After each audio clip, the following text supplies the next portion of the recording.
Hello మిమ్మల్నేనండి. అందరికీ నమస్కారం. జ్ఞానానందమయం దేవం నిర్మల స్ఫటికాకృతిం ఆధారం సర్వ విద్యానాం హయగ్రీవముపాస్మయే.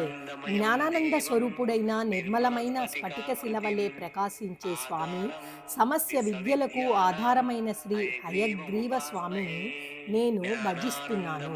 ఉపయోగాలు: విద్యాభ్యాసంలో విజయము, స్మరణ శక్తి పెరుగుతుంది. కష్టమైన విషయాలు సులువుగా అర్థమవుతాయి. సైంటిఫిక్ రీజన్స్: మనసు ఒక బిందువుపై కేంద్రీకరించటం వల్ల ఏకాగ్రత పెరుగుతుంది.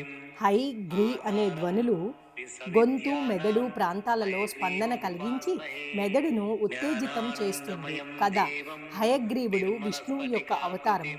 మధుకైటభ అనే రాక్షసులు వేదాలను దొంగిలించగా విష్ణువు హయగ్రీవ రూపంలో అవతరించి వాటిని తిరిగి సముద్రం నుంచి రక్షించారు.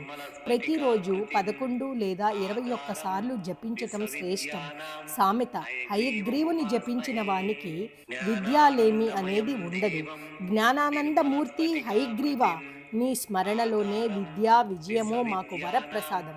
మీకు నచ్చినట్లయితే లైక్ చేయండి, షేర్ చేయండి, సబ్స్క్రైబ్ చేయండి. మీతో అనురాధ కంచర్ల.